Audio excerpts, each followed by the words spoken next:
اس میں جو آپ کی ضروریات زندگی ہے، دنیا سے متعلق، آخرت سے متعلق، اور جو موضوع ہے اس وقت اس سے متعلق چند باتیں چند منٹوں میں سمیٹ کر آپ کے حوالہ کروں گا۔ میں ایک مدرس ہوں، ایک ادارے میں پڑھاتا ہوں۔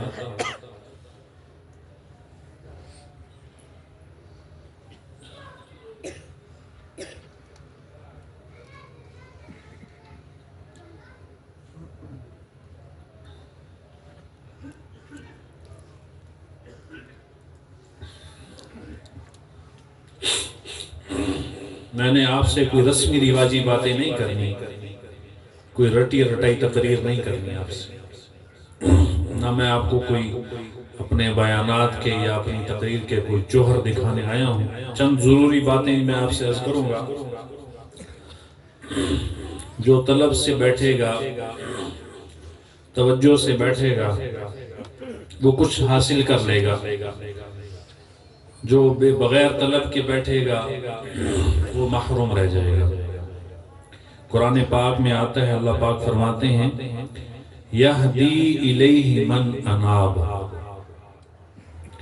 اللہ پاک کہتے ہیں میری ہدایت کی شرط ہے، میں ان کو ہدایت دوں گا دین کی جس کے اندر طلب ہوگا۔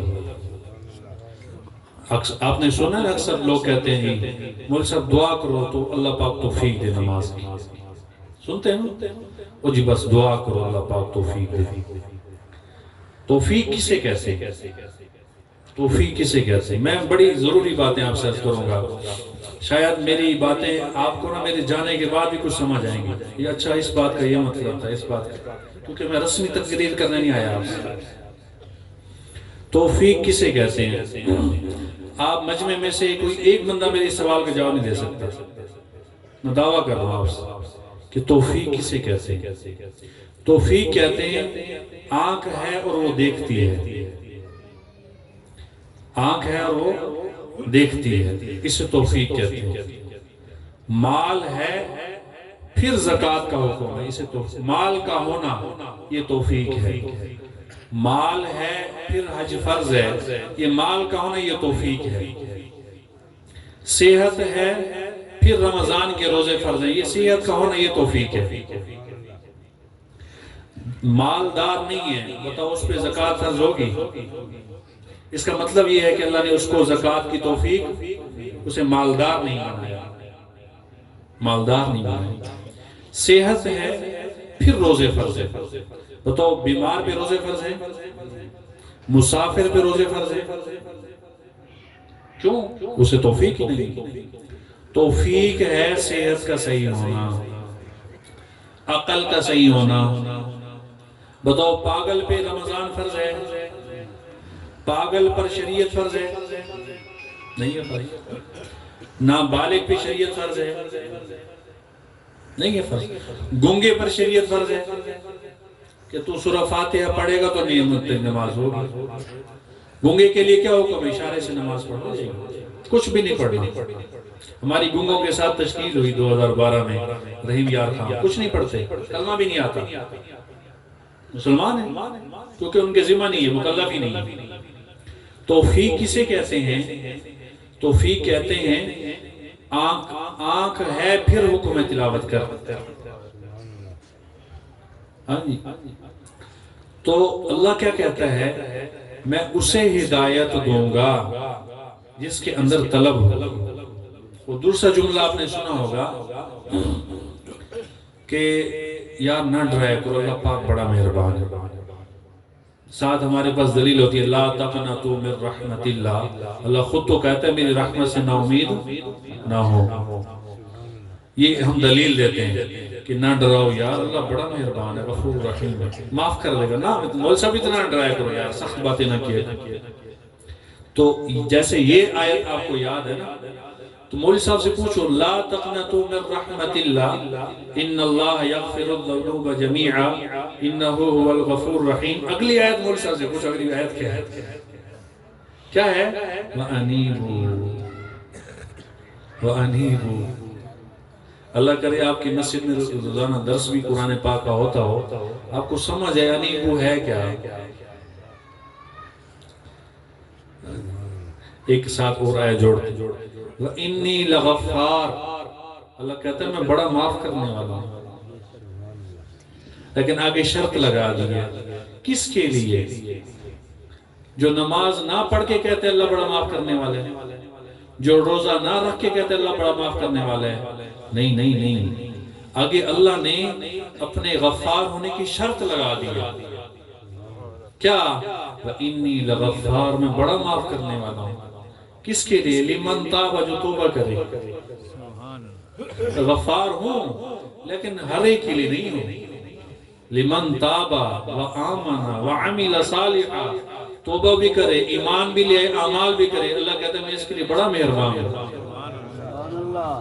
اس کے لیے بڑا مہربان ہوں، اس کے لیے بڑا مہربان۔ خیر یہ میرا موضوع نہیں تھا، یہ تو تمہید میں باتیں آ گئی، میں نے صرف 2 باتیں عرض کرنی ہیں۔ 8:24 ہے، 8:30 پہ امید ہے میں بات ختم کر دوں گا۔ 2 باتیں آپ سے عرض کرنی ہیں اس موضوع سے، آج کا جو پروگرام جس عنوان پہ ہے اس سے متعلق صرف 2 باتیں عرض کرنی ہیں۔ باتیں سخت ہیں، باتیں سخت ہیں، کیونکہ میں تقریر کرنے نہیں آیا، 2 باتیں کرنی ہیں۔ پہلی بات جیسے یہ آج کا موضوع ہے ماشاءاللہ، یہ جنہوں نے پروگرام کرایا نا، میرا دل کرتا ہے ان کے ماتھا چوم لو، یقین مانو، یقین مانو۔ کیوں؟ اگلی بات بڑی بہترین ہے۔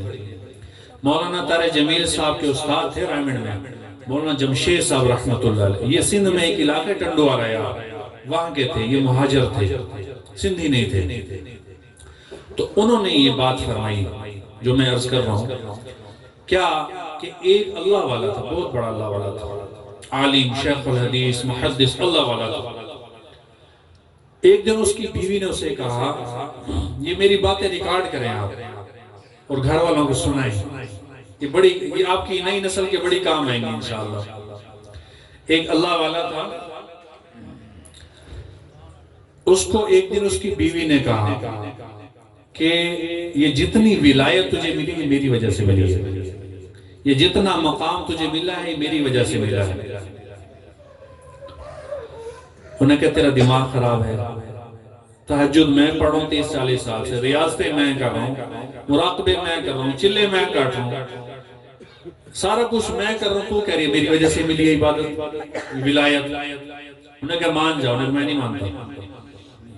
یہ مولانا جمشید صاحب رحمت اللہ علیہ کی بات نقل کر رہا ہوں، اور مولانا جمشید صاحب رحمت اللہ علیہ جنوں کو قرآن و حدیث پڑھاتے تھے، جنوں کو قرآن و حدیث پڑھاتے تھے، جن ان کے تابع تھے۔ تو بات آئی گئی ہو گئی، اگلے دن جو 30-40 سال اس اللہ والے کی تہجد قضا نہیں ہوئی تھی، اگلے دن اللہ والے کی تہجد قضا ہو گئی، وہ تو سر پکڑ کے بیٹھ گیا۔ اگلا دن گزرا تو فجر کی جماعت قضا ہو گئی جو نہیں ہوئی تھی پیچھے 30-40 سال، اب وہ ماتھا پکڑ کے بیٹھ گیا۔ اس نے کہا اگر ایک اور رات دیکھتا ہوں، آزماتا ہوں، یہ تو فجر کی جماعت گئی اور فجر کی نماز گئی، فجر کی نماز گئی تو ساری ولایت ختم، ساری ولایت ختم۔ انہوں نے کہا چلو صلح کرتے ہیں، بیوی سے کمپرومائز کرتے ہیں۔ انہوں نے کہا بتا وجہ کیا ہے؟ بیوی نے کہا پہلے مان میری وجہ سے ملی ہے ولایت، یہ میں آپ کو لطیفہ نہیں سنا رہا، یہ شیخ الحدیث کا مقولہ سنا رہا ہوں، کتابی بات ہے۔ انہوں نے کہا پہلے مان یہ ولایت تجھے میری وجہ سے ملی ہے۔ انہوں نے کہا جی مان لیا۔ یہ جو میری بات ہے نا، یہ ہے مستورات کے لیے، لیکن مستورات یا ہیں یا نہیں ہیں، آپ نے ان تک یہ بات پہنچانی ہے۔ انہوں نے کہا جی مان لیا، اب بتا وجہ کیا ہے؟ انہوں نے کہا جتنا عرصہ ہو گیا تیری میری شادی کو، جتنا عرصہ تیری میری شادی کو ہو گیا، میں نے آج تک تیرا کھانا بغیر وضو، بغیر بسم اللہ، بغیر سورہ یاسین کے نہیں پکایا، بغیر وضو، بغیر بسم اللہ، بغیر سورہ یاسین کے نہیں پکایا۔ 3 دن ہو گئے صرف بسم اللہ چھوڑ دی ہے، 3 دن ہو گئے صرف بسم اللہ چھوڑ دیا، 3 دن ہو گئے صرف وضو چھوڑ دیا۔ یہ اس کی نحوست ہے۔ تہجد گئی، جماعت گئی۔ اب آپ بتائیں اتنے عرصے سے جو آپ بے نمازی کے ہاتھ کے کھانے کھا رہے ہیں اور بازار کے کھانے، پتہ نہیں اس کا غسل ہے کہ نہیں، اس کو وضو آتا ہے کہ نہیں آتا، اس نے جو کاروبار شروع کیا وہ سود کے پیسوں سے کی یا حلال پیسوں سے کیا؟ آپ کو کیا پتا؟ میرا بہنوئی ہے، میری پھوپھی کا بیٹا بہنوئی، ابھی اکتوبر میں نا جرمنی ہے، جرمنی انجینئر ہے وہ۔ انہوں نے کہا وہاں حلال چیز کھانے کو ملتی کوئی نہیں، باہر مارکیٹ میں کتے کا سویا کا گوشت ملتا ہے، حلال چیز ملتی نہیں ہے۔ وہ کہتے ہیں خود آٹا گوندتے ہیں، خود پکاتے ہیں، روٹی سب کچھ خود کرتے ہیں، چاول خود پکاتے ہیں، حلال چیز ملتی کوئی نہیں، حلال چیز ملتی کوئی نہیں۔ تو آپ سے گزارش ہے، اگر آپ یہ چاہتے ہیں کہ یہ جو نئی نسل ہے یہ دین میں آ جائے، سنت پر آ جائے، قرآن پر آ جائے، تو اس کے لیے آپ کو ان کی غذا ٹھیک کرنی پڑے گی، ان کے لیے عورتوں کو دین سیکھنا پڑے گا۔ اگر عورتوں کی زندگی میں دین نہ آیا پھر وہ ان کو بے نمازی کے کھانے اور حرام کھانے کھلائیں گے۔ یہ بنیاد ہے۔ علامہ اقبال جو پاکستان کے شاعر تھے، ان کے والد صاحب کی بینک میں سود کی نوکری تھی۔ جب علامہ اقبال پیدا ہوئے تو ان کی ماں نے، علامہ اقبال کی ماں نے ان کو اپنا دودھ نہیں پلایا 2 سال۔ کیوں؟ کہ میں اس کے باپ کی حرام کی کمائی سے پلتی ہوں، میں نے اس کو حرام نہیں پلانا۔ میکے سے بکری لائی تھی، بکری کا 2 سال دودھ پلایا، اپنا دودھ نہیں پلایا۔ اس کی وجہ سے اللہ نے علامہ اقبال کو پیدا کیا۔ بنیاد ٹھیک تھی، بنیاد۔ مولانا تنویر صاحب کہتے ہیں کہ علامہ اقبال کا ہر شعر دین پہ فٹ آتا ہے، ہر شعر دین پہ فٹ آتا ہے۔ آخری بات، ایک عیسائی تھا جرمنی کا، اس کا نام تھا ہٹلر، بہت ظالم تھا، یہودیت کا مخالف تھا، سارے یہودی قتل کرائے، آخر میں چند یہودی چھوڑ دیے، جان کے چھوڑ دیے، تاکہ دنیا کو پتہ لگے یہودی کتنی تیز قوم ہے جی، کتنی ذہین قوم ہے۔ تو اس ہٹلر غیر مسلم عیسائی تھا وہ، ہٹلر کے الفاظ ہیں، اپنے آپ دل پہ لکھیں یہ الفاظ، ہٹلر کے الفاظ ہیں کہ تم مجھے اچھی مائیں دو میں تمہیں اچھی نسل دوں گا، تم مجھے اچھی مائیں دو میں تمہیں اچھی نسل دوں گا۔ یہ بنیاد ہے۔ اور آخری بات اس موضوع سے متعلق، یہ بہت انتہائی سخت بات، انتہائی اہم بات، انتہائی اہم بات، وہ یہ ہے 2 کتابیں ملتی ہیں، اہل علم حضرات سے گزارش کروں گا کہ اس کو عام کریں۔ 2 کتابیں ملتی ہیں، ایک نکاح بچاتی ہے، دوسرا ایمان بچاتی ہے۔ ایک ایمان بچاتی ہے، دوسرا نکاح بچاتی ہے۔ ایمان کتاب ملتی ہے، اس میں لکھا ہوا ہے کہ کن کن الفاظ کے ادا کرنے سے انسان کافر ہو جاتا ہے، کن کن الفاظ کے ادا کرنے سے انسان کافر۔ کیوں؟ بخاری شریف کی حدیث ہے، اللہ کے نبی صلی اللہ علیہ وسلم فرمایا ایک وقت آئے گا لوگ صبح اٹھیں گے، مسلمان صبح اٹھیں گے تو مسلمان ہوں گے، جب شام کو سوئیں گے تو کافر بن کے سوئیں گے۔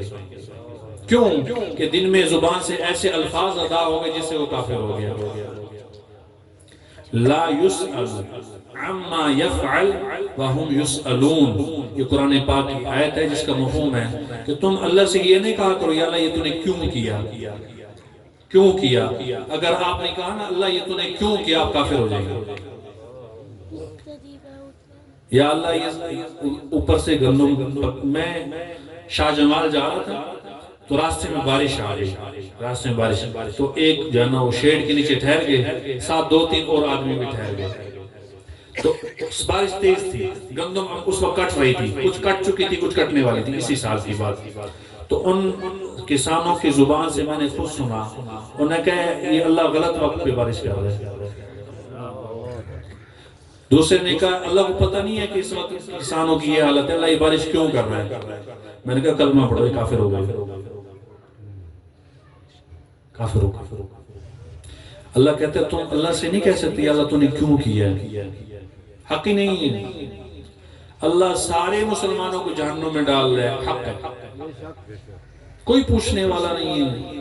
اللہ فرعون کو جنت میں ڈال دے، حق ہے، کوئی پوچھنے والا۔ تو اس کے لیے کتاب ہے، وہ کتاب کا مطالعہ کریں اہل علم حضرات، اپنے مسجدوں میں درس دیں، اس کا نسل کا ایمان بچائیں۔ رات کو مسلم بن کے سوئیں گے، صبح اٹھیں گے تو کافر ہوں گے۔ زبان سے الفاظ ادا نہیں کر سکتے، ایک اس پہ جو ہے نا آپ تھوڑا زور دیں۔ دوسرا نکاح سے متعلق اس کی ایک کتاب ملتی ہے، لکھا ہوگا کن کن الفاظ کے ادا کرنے سے طلاق ہو جاتی ہے۔ قصور میں ایک میرے جاننے والے ہیں، قصور لاہور کے ساتھ قصور ہے، میرے جاننے والے ہیں، انہوں نے اپنی بیوی کو طلاق دے دی، اس کے باوجود ان کا گھر میں رہتی اور بچہ بھی پیدا ہو گیا تھا، اور ساروں کو پتہ ہے طلاق ہو گئی ہے، پھر بھی ساتھ رہتے، ساروں کو پتہ ہے، پورے محلے والوں کو پتہ ہے طلاق ہو چکی ہے، پھر بھی ساتھ رہ رہے ہیں اور اگلا بچہ بھی آ جائے گا۔ حدیث میں آتا ہے قیامت کے قریب، حدیث میں آتا ہے قیامت کے قریب لوگ اپنی بیویوں سے زنا کریں گے۔ کیوں کہ زبان سے ایسے الفاظ ادا ہو گئے جس سے طلاق ہو گئی، پھر بھی ساتھ رہ رہے ہیں۔ پھر بھی یہ پرسوں ہم راستے میں بائک پہ گزر رہے تھے، گزرتے ہوئے دو نوجوانوں نے روک دیا، انہوں نے کہ ایک طلاق دے دی، اب 3 بچی ہیں یا 2 بچی ہوئی ہیں، اب 3 بچی ہیں یا 2 بچی ہوئی ہیں، ایک تو اب دے دی ہے، تو اب نئے سرے سے جب دیں گے تو 3 دیں گے یا 1 دیں گے۔ اور آج کل آپ کو پتہ ہے ایک مسلک ہے جو کہتا ہے 9 طلاقیں دیں گے تو طلاق ہوگا، 9